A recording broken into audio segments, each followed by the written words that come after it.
Hey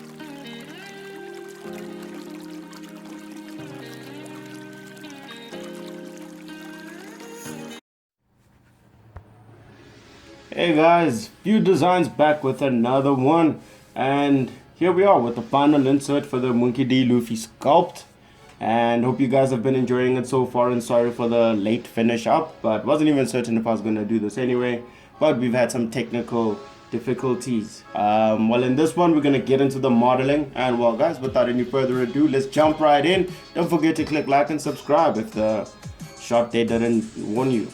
Okay, we last left off with the model complete and finished, and here we're just adding in a plane. We'll be doing this as a walkthrough just like all the other ones. Just going into edit mode with the plane. Set it to snap to surfaces, by the way. I'll give as few pointers as possible, well, as many. I'm not sure which one will work out better. And I hope the screencasts are legible. Is that legible? Yeah, legible is good. Visible, that one. So we got it to snap to the surfaces, just adding in a couple of modifiers there to help with it. Just rocking in a little bit of shrink wrap, I think that might come later, some solidify and some subdivision to it. This is just the perfect amount of stuff you need to get this going, and we'll be working with the usual method of just extruding and going around. If you guys have checked out the other walkthroughs of Agent Frost, you'll be familiar with this process. We'll do a bit more of in-depth stuff, and I've got a whole new training course that's coming up just now, where we'll do the full sculpting process and done with full explanation. We're going through muscle structure and all of that detailing, all the nitty-gritty stuff, the so-called boring stuff, but which is essential to learn. And it will be very useful to y'all from the advice I've received and taken in from all the talks that I've checked out of studios and all of that. All this info put together, I'm pretty sure this course will be a good helping step for you going forward. For those of you who are looking at doing this as a career, not just messing around. So that'll be coming up shortly. It's a training course for sculpting, beginning to end, head to toe, and yeah, you should check it out. I'll put a link once I'm done.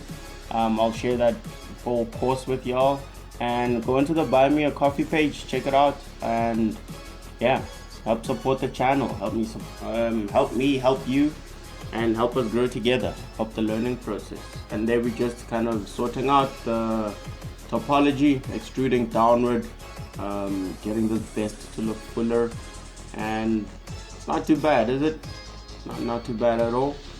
Just some proportional editing, dragging it out, getting it to loosen, and this is where you don't want to have shrink wrap active, because shrink wrap keeps the mesh shrink wrapped, hence it's called shrink wrap. It doesn't shrink wrap necessarily the vertices, it'll pull the mesh onto the surface, which is essentially what you don't want at this point. When you start to actually do some detailing, moving it off the body, there will be some kind of wind or pressures, gravity, all sorts of things that will come into play that will keep the vest from being perfectly stuck on the body, unless if it's like a diving suit, which then you might want to keep the shrink wrap active. And yeah, we just kind of tugging and pulling here and there, getting into space out, going into sculpt mode, and just fixing up, doing a little bit of nitty-gritty stuff. Not fully going into detailing at all as yet. Snapping the vertices back.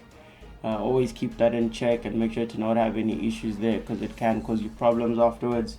Especially after applying the mirror modifier, you'll have to come back and do a whole lot of unnecessary work. Yeah, and there just playing around with a couple of things, consider.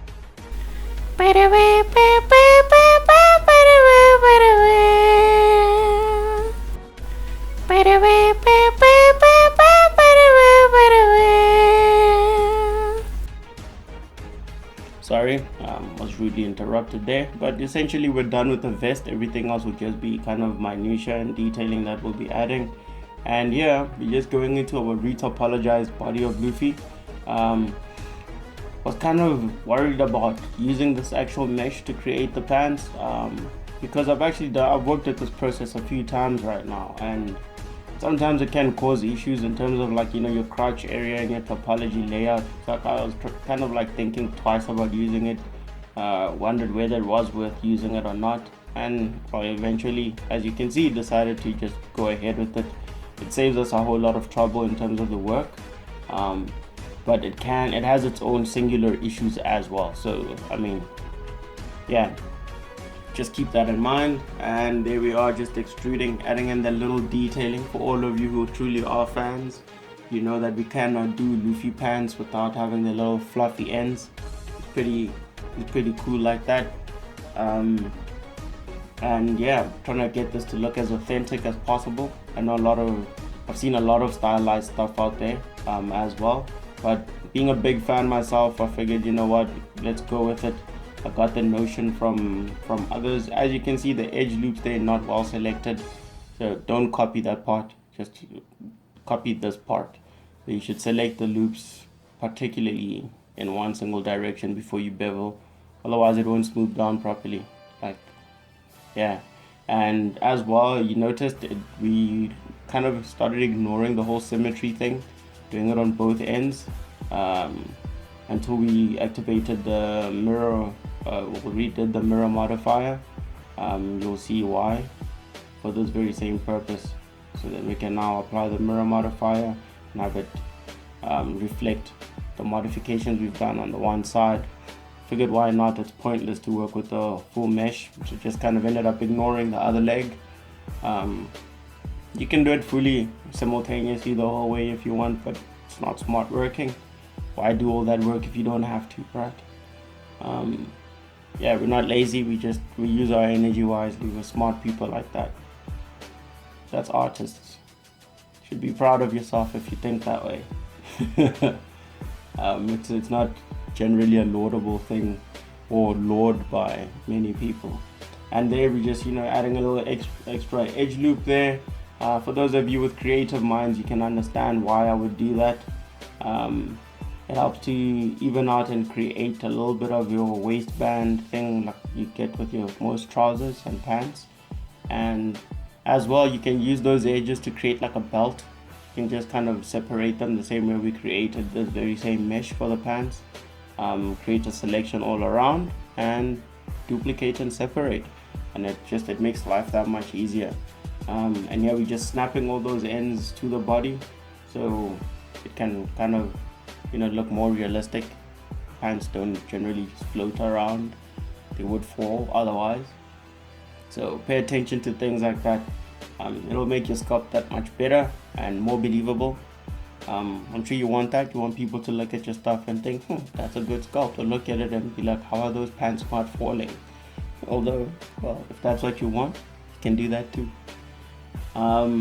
Yeah, and I hope this audio comes out well, guys. Had a little bit of an audio scuffle today. My software just kind of bugged out. I'm getting this kind of weird feedback out of it. I have no idea why. I can't guarantee anything of the sorts, but yeah, we're just going with what we have and make do with what we've got. So I'm kind of recording all this audio on my phone while doing for this voiceover itself. So yeah, have mercy. And yeah, as you can see, we tried applying the whole subdivision modifier so I can get some creases sculpted. Then I thought about it and I was like, yeah, no, not really all that smart. It's gonna be intense. It's too many unnecessary vertices. Eventually we think better of it, because I wanted to first try use multi-res, and thought better of it, and also thought better of actually applying the subdivision surface, because I'd rather stay as low poly as possible. So we're gonna be a little bit clever about this, and what we'll do is revert to something better. I won't go into that part as yet, but we're going to remain low poly so we can be able to just texture the pants, and you can use those type of methods. We can do tutorials in future of that if you guys are keen or interested. And otherwise, well, there we have it. Daisy's outfit already done. Shouldn't take too long. It's not really that tough a process. The changing of direction of vertices and stuff might be a little bit problematic, but I mean, we can do all of that when we do retopology kind of like tutorials. If we do in-depth ones, and not done as like a voiceover. So if you guys are interested in that, do let me know as well. Send me some comments my way, and I'll be sure to reply and check them out, and yeah, we'll see what we can do about it. And there is a lot of stuff out there, so keep that in mind too.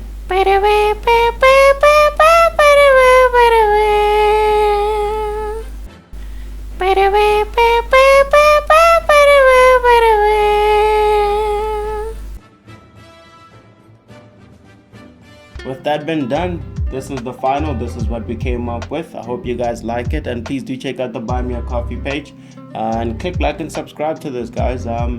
Let's keep pushing. Let's get the community growing and bigger. And thank you much for your time. GG. That's good. Audi.